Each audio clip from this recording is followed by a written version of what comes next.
Hey guys, how's it going? Wanting to do a little update here on my new rescue that is coming in. If you're not caught up to speed on that, you can go back a couple videos where I talk about it, the situation, her coming in. She's coming in from South Carolina. She is an Anatolian, pretty sure. She was left in a parking lot and was there for a few months. This lady came in, took her in.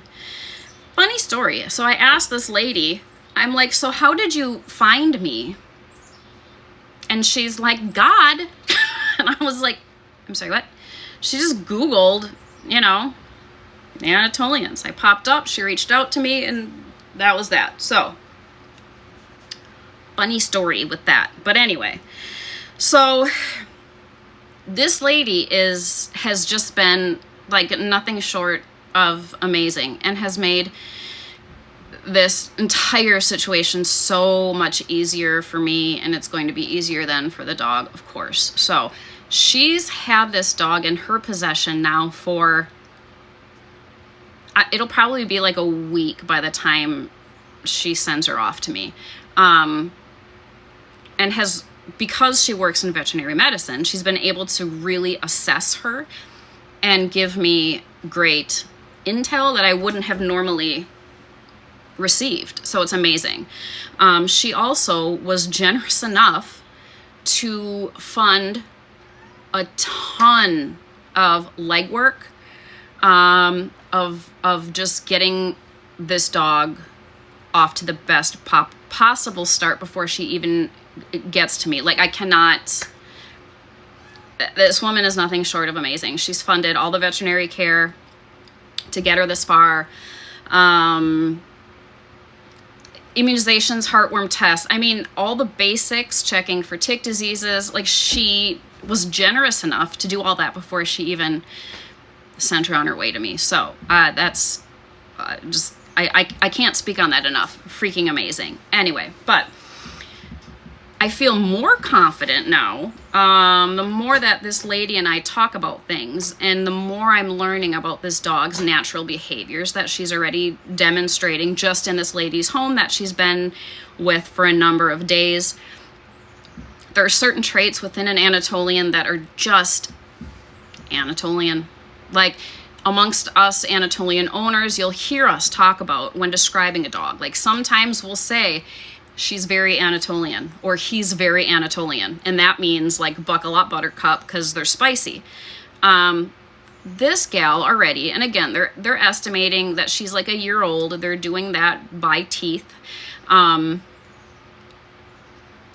the gal that has her, that's in veterinary medicine, does not have experience with livestock guardian dogs. So it's funny when I'm asking her, explain to me what she's like, explain to me her temperament so that I can be prepared. She'll tell me things that to her are unusual and strange that she can't understand. And to me, I'm like, oh yeah, that's an Anatolian. That's normal. That's what they do. It's a good thing. She's doing what she's supposed to do. So like, one of the things is I wanted to know what she was like with other dogs in the house, because as you know, that's how I start all of mine out. As puppies, I recommend them being raised underfoot. And if I'm taking in an older dog, it's the same dang thing. Tons of bonding, getting to know me, and going from there. And this lady has had her in her house too.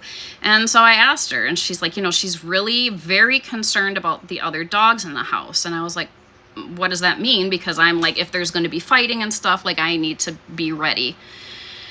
And she said, no, not fighting, but she's constantly trying to keep me away from my dogs. Like, she'll, walk in front of, she's very protective of me from the other dogs. And I was like, yeah, that's an Anatolian thing. It's kind of what they do. They don't want you by something. If they think that something is a threat and they're trying to protect or guard you, that's kind of their MO, is kind of like walk in between you two, make this safe barrier.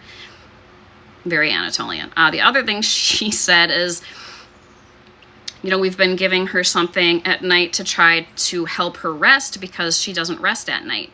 She's up all night. She's like growling and barking at anything she hears outside, and all her favorite thing is just like sitting on the couch and looking out the window. And she's like, but she's up all night. I think she's anxious. And I'm like, nah, it's just the bad guys come out at night. Duh. Like, that's what they do. They're just, so you take a dog that's probably already anxious because she's been living in the wild, in the woods for 3 months. And now she's been in fight or flight mode this entire time. Watch your back. But now she's also in a new space. So everything is so new. But I like the fact that she's very instinctive in her traits. She's doing things that Anatolians do. And that actually makes me feel better. Like, I know what to expect. I know an Anatolian. I know what they do. So that makes me feel really good. She's very skinny. She only weighs 61 pounds, which is like, when we got Deaf Girl back in and I could like feel her spine and count her ribs, she was less than 60 pounds. But that's what this gal is. So very, very thin. What else did this amazing angel of a woman say to me? Oh, she knows basic commands, and one of them is like how to shake hands.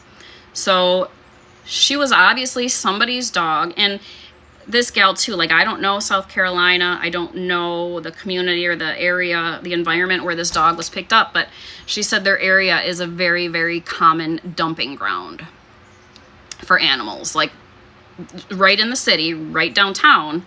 But she said people drive in from the country, they'll drive in from wherever and then just dump their animals. And because your dog can't follow you home, your cat, and then they just take off. So, that's kind of crappy.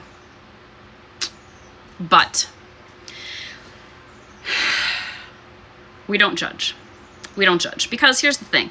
I mean, who knows what their home life was like? I'm going to wager a guess that she was never in the type of home that she should be. I'm going to wager a guess that she was never used for guarding. If I had to assume, going by her age and the usual trend of what you see with these dogs, I would guess that somebody got this dog as a puppy that lives in the city and thought, oh my God, this would be an amazing protection dog, like many people do. And breeders, I use the term loosely, like to make money. And so they will sell things hand over fist just to collect. So they don't really care if they go into the wrong hands. So she probably got into the wrong hands. It started out adorable and so cute. And then she started getting bigger and bigger and bigger and bigger and started to eat more. My camera shut off there for a second. I would guess that she was eating, and that gets more expensive. And I would guess as she's aging, and by this time they're kind of reaching their adolescent period of when instincts really start to kick in. I usually say 6 to 8 months is when that starts to turn on. So that may have started to turn on, and these people at first were like, we can manage this, we can't manage this anymore. They probably were getting real fed up with the nocturnal life of an Anatolian. They probably were not in love with the fact that she growled and barked at everything in the city. And unfortunately, they were like, yeah, this is not for us, we need out. Is that right? No, it's not right. But sometimes that's the lesser of two evils. If their area is anything like ours, shelters are full, fosters are full, rescues are full. What are you supposed to do with an animal? Like, you're going to lose practically whatever way that you choose. So, I mean, at least they tried to hope maybe that she got into the right hands.